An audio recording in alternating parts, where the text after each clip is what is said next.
Bro Johnny master arrest అయ్యారు. ఇప్పుడు పోలీసులు కస్టడీకి కూడా వచ్చారు. ఎలాగనిపిస్తుంది? ఇందాకలా మనం ఇప్పటివరకు మాట్లాడుకుంటున్నాం టీటీపీ అదే మన టీటీడీ లడ్డు గురించి. అదేవిధంగా ఇది ఒక మహా దుష్పరిణామాలకు లోన్ చేస్తుంది.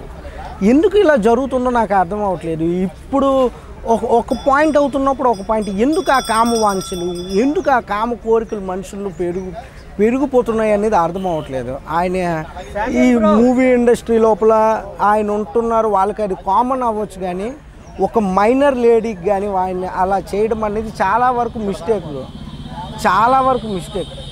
చాలా అవన్నీ రావణ బుద్ధులు, రావణ కాష్టానికి దారి తీస్తున్నాయి. ఇవన్నీ చాలా బాధాకరం బ్రో ఆయన అలా చేయడం. 16 ఏళ్ళ వయసు ఉన్నప్పటి నుండే హెరాస్ చేస్తూ ఉన్నారు. మంది ఏదేటైనప్పటికి కూడా క్లియర్ స్టేట్మెంట్ అనేది రాలేదు. మైనర్ లేడీ ఇతను ట్రాప్ చేసిందో తను ట్రాప్ చేశారో తెలీదు.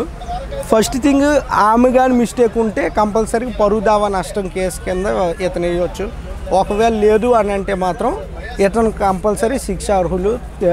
ఎటువంటి అయినప్పటికీ చాలా బాధాకరం. ఎందుకు ఇలాంటి మానవాళి ఇలా ఘోరమైన స్థితికి వస్తుందో అర్థం అవ్వట్లేదు. ఇటువంటి కోరికలు, ఇటువంటి చేష్టలు తగ్గకపోతే entire earth will be collapse. మొత్తం భూమి అంతా అంతిమం అయిపోతుంది. ఘోరమైన స్థితికి వస్తుంది. ఎవరికి నచ్చిన వాళ్ళు ఇలా ఇది రేప్ చేసుకోవడం, ఎవరికి ఇలాంటి కామవాంఛలు అంటే మళ్ళీ స్వతంత్రం రాకముందు ఎలా మనం చూసామో ఇప్పుడు కూడా అలానే చూసుకుంటాం.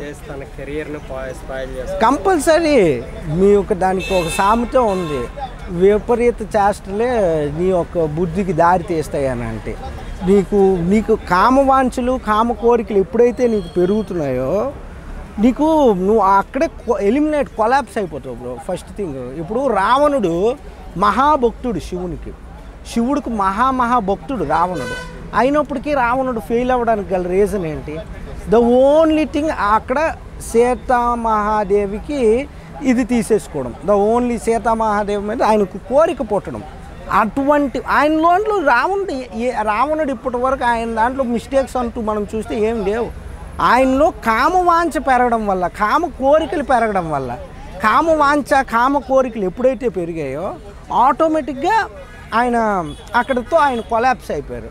ఇప్పుడు జానీ మాస్టర్ వైఫ్ని కూడా అరెస్ట్ చేస్తారంటే జానీ మాస్టర్ వైఫ్ని ఎందుకని అరెస్ట్ చేద్దాం అనుకుంటున్నాను?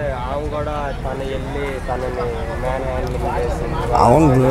ఇప్పుడు ఏది ఏమైనప్పటికి కూడా ఒక అమ్మాయిని, అది కూడా మైనర్ లేడీని ఇలా తీసేసుకొని ఇలా చేయడం ఎంతవరకు కరెక్ట్? అదే మరి ఆ కామ వాంఛలు అవన్నీ తగ్గించుకోవాలి. అందరూ ఆధ్యాత్మిక శక్తిని పెంచుకోవాలి. ప్రతి ఒక్కరు స్పిరిచువాలిటీ పవర్ గురించి తెలుసుకోవాలి. ఒక్కొక్కరు అందరూ కూడా ఒక all Indians are my brothers and sisters అని స్వామి వివేకానంద అప్పట్లో ఆ డైహాల్స్లో చెప్పారు, ఆ మీటింగ్లో. అలా నీ ఫ్యామిలీని తప్ప అందరినీ వేరొక ఉద్దేశంతో చూడకపోతే నీకు ఫ్యూచర్ ఉంటుంది, అందరికీ ఫ్యూచర్ ఉంటుంది. లేదు అని అంటే అన్నీ కొలాప్సే, నీ లైఫ్ కొలాప్స్, నీ ఫ్యూచర్ కొలాప్స్. దీనివల్ల 10 మంది లోపల నీ రెప్యుటేషన్ పోతే అన్నీ పోతాయి బ్రో. కామవాంఛలు అన్నిటికీ దారి తీస్తాయి. దయచేసి అందరూ కూడా ఇటువంటి చేష్టలను వదిలేయండి. కంప్లీట్గా స్పిరిచువాలిటీని కనెక్ట్ అవ్వండి, మంచిని చేయండి, ధర్మాన్ని రక్షించండి. ధర్మో రక్షిత అనే అంతరార్థాన్ని తీసేసుకోండి. ఊరికినే ఏదో చేసేస్తున్నాం అనేసి ఏది పడితే అది చేసేకండి.